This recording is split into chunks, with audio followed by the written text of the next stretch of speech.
بینندگان عزیز سلام. آخرین خبرهای جهان و تاجیکستان را در برنامه اخباری آزادی پیشنهاد شما میکنیم. امروز 22 میلیون است و نخست نگاهی میاندازیم به سرخط موضوع.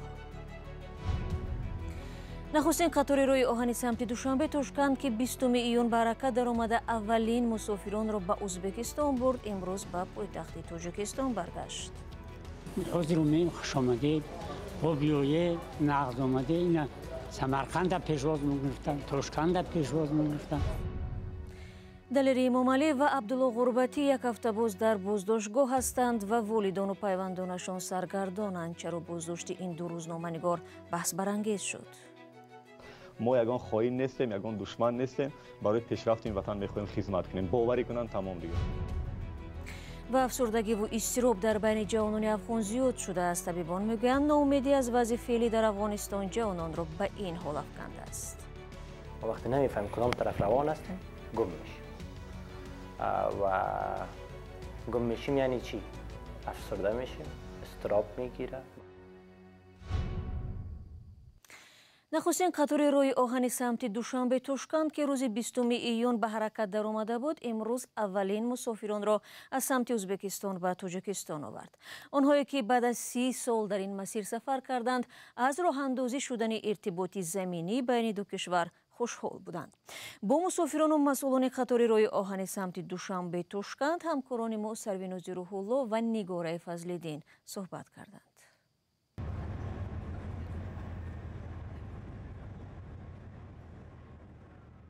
вокзали роҳи оҳани тоҷикистон қатори тошканд душанбе бори аввал пас аз 30 сол мусофиронеро ки ба душанбе аз кишвари ҳамсоя омаданд бо гулдастаҳо пешвоз гирифтанд.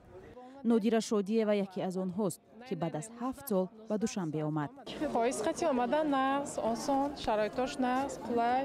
7 сол ба омадем. 7 соат ба? Не 19 соат ба омадем. 7 сол шуд омадагем ба. шароитош нағз, ҳама чизаш нағз. ҳаракати қаторҳо байни тоҷикистону ӯзбекистон ҳанӯз солҳои 90-уми асри гузашта қатъ шуд. маҳбубҷон абулов таҷрибаи 40-солаи кор дар роҳи оҳани тоҷикистонро дорад. ӯ борҳо бо қатор марзи ӯзбекистонро убур кардааст ва хотираҳои начандон хуберо дар ёд дорад. давраи ислом кали мерафтем ҳамин нафасгирид намемонд. хаб канидамунам 4-5 соат сарасёб наман кардам. хай ҳозиру мем хушомадед. با بیایه نقد آمده این سمرقند پیشواز می‌گرفتن، تاشکند پیشواز می‌گرفتن. масофа аз душанбе то тошканд 916 километр буда вақти сафар 21 соатро дар бар мегирад. миёни мусофироне ки дар ин масир сафар доштанд гурӯҳи хабарнигорон ҳам буданд. қаторае ки имрӯз ба роҳ баромад ва мо сафар доштем як гурӯҳи журналистон бо намояндагони делегатсия ба ҷумҳурии ӯзбекистон бисёр як таъссуроти хуб бардоштем. албатта бояд ки ана ҳамин чиз бошад ва хеле хуб қабул карданд. мо аз ташкент сити дидан кардем бисёр ҷойҳои фарҳангӣ, бисёр ҷойҳои зебое ки имрӯз бояд ки мардуми мо рафта бинанд, саёҳат кунанд. тавофуқ дар бораи дубора роҳандозӣ намудани ҳаракати қаторҳои мусофирбар байни пойтахти кишварҳо дар вохӯрии сарони ду давлат эмомалӣ раҳмон ва шавкат мирзиёев аввали моҳи июн дар шаҳри тошканд ҳосил шуда буд. дар як ҳафта як бор рӯзои душанбе соати 6:30 ай душанбе ташкент мисол пешакӣ билет гирифта шуданд. нархи арзон қатӣ, нархи дастрас қатӣ. тоҷикистону ӯзбекистон бовар доранд бо амалӣ шудани ин тарҳҳои иртиботи заминӣ интиқоли молу коло, равоо ва тиҷорати байни ду кишвар ба маротиб меафзояд. сарвинози рӯҳло, нигораи фазлиддин, озодӣ, душанбе. دلیری امام علی و عبدالله غربتی دو روزنامه‌نگاری توجیک یک هفته می‌شود در بازداشتند. آنها در چه حالند معلوم نیست. بازداشت این دو روزنامه‌نگار واکنش‌های زیاد را در داخل و هم خارج تاجیکستان به میان آورد. چرا فعالیت دلیری امام علی و عبدالله غربتی به مقامات توجیک خوش نیامد؟ مراجع یوسفی و زرانگیز نوروشو تلاش کردند به این سوال در این گزارش پاسخ بدهند. ما یگان خائن نیستیم، یگان دشمن نیستیم. برای پیشرفت این وطن می‌خواهیم خدمت کنیم. باوری کنن تمام دیگه. دلیر امام علی روز 15 ایون با عیبنامه همکاری با سازمان‌های ممنوع و دروغ پراکنی بازداشت شد. همکار و همتقدیر دلیر عبدالله غربتی که همراه در یوتیوب گزارش نشر می‌کردند به حمله به کارمند میلیسا متهم شده است. این خبرنگار هم قبلا چند بار مورد تهدید و حمله قرار گرفته است. دو روزنامه‌نگار تاجیک به موضوعهای سیاسی زیاد دست نمی‌زدند. برخی همکسبانشان میگویند آنها خط سرخ را تا حد امکان رعایت می‌کردند، اما در برابر ناعدالتی و فشار و تهدید ساکت نمی‌نشستند. آگاه بودند که به سرشان چنین حادثه می‌بیاید، اما آنها تا آخر به کسبشان و حرفهشان صادق ماندند. برای آشکارگویی میان مردم عادی محبوبیت زیاد کسب کردند، اما کارشان گاه تنقید میشد. یک ایراد هم این رعایت نشدن توازن نظرها و زیاد باور کردن به حرف شکایت کننده ها بود. آگاهان میگویند اگر مقامات ایراد می داشتند باید از راه قانونی می رفتند، نه بازداشت و زندان. آنها مورد فشار قرار دارند و این موقع شخصی من هم است که من گمان میکنم که مقامات برای تحت کنترل قرار داشتن فضای اطلاعات و زیر نظارت بودن فعالیت ژورنالیست‌های مستقل و رسانه‌های مستقل به این اقدام دست دادند که عاقبت خوب ندارد. عبدالله غربتی 26 ساله قبلا در آزیا پلوس فعالیت داشت و یک ماه اخیر همراه با دلیر امامعلی کار میکرد. نام این خبرنگار 26 ساله پیشتر چند بار رسانه‌ای شده بود. همگی میدونند که عبدالله 2 بار جبر دیده بود در حادثه‌های این چیزا و همیشه توصیهش همین بود. ژورنالیستی که مثلا یگان کسبی نیست که ما از اون پولدار شویم و مثلا اگر تو در ژورنالیست که برای پول آمده ای، برای مثلا چیز چاره آمده ای، همین روز بس کن رو ژورنالیست کرد. دلیر امامعلی 34 ساله ختم کرده رشته اکتیاری است. همراه با رفیقانش تئاتر نگاه نو تشکیل کردند و چند فیلم مستند هم برداشته است. او 8 سال پیش از صحنه هنر و تئاتر به ژورنالیستیک آمد. یک مدت در رادیوهای امروز و وطن کار کرد. روزنامه‌نگاری برای دلیر امامعلی هم شهرت آورد، هم دردسر. این آفتاب بسیار نرم است. این نمو میبخشه. زنده باد صلح و آرامش در روی دنیا و در تاجیکستان. دلیر امامعلی و عبدالله غربتی یک هفته باز در بازداشت و والدان و پیوندانشان پشت در دادگاه و دادستانی سرگردانند. به پرونده دلیر امامعلی باشد مهر مخفی زدند و برای جامعه ناروشن است که در داخل چی می‌گذرد. صدها نفر در شبکه‌های اجتماعی آزادی دلیر امامعلی و عبدالله غربتی را طلب دارند. مقامات در برابر این دعوت‌ها خاموشی را اختیار کردند. صاحب نظران بازداشت این خبرنگاران را نمونه روشنی خطرناکتر شدن روزنامه‌نگاری در تاجیکستان می‌دانند.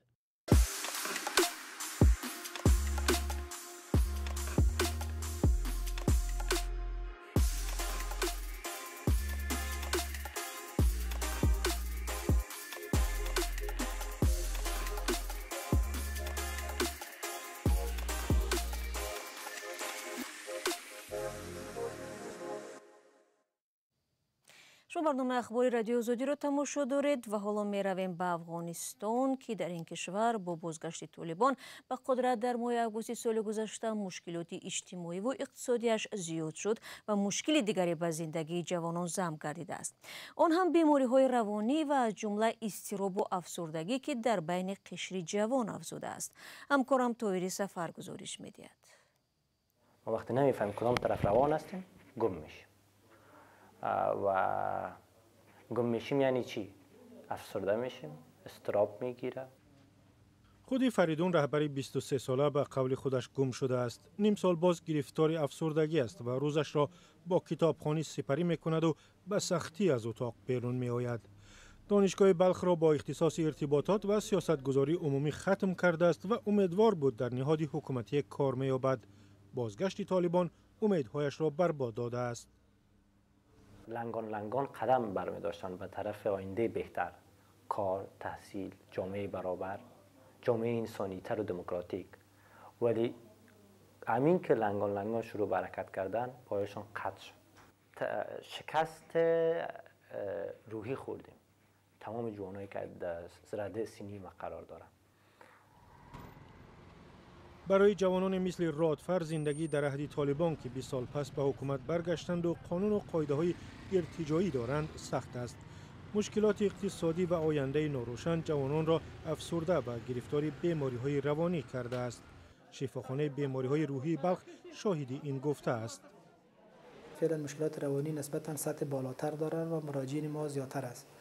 قبلا یعنی در شرایط جمهوریت ما روزانه در بخش عاجل خود 30 تا 40 مریض مراجعین داشتیم، ولی فعلا 120 تا 130 نفر روزانه در 24 ساعت در بخش عاجل ما مراجعه میکنند.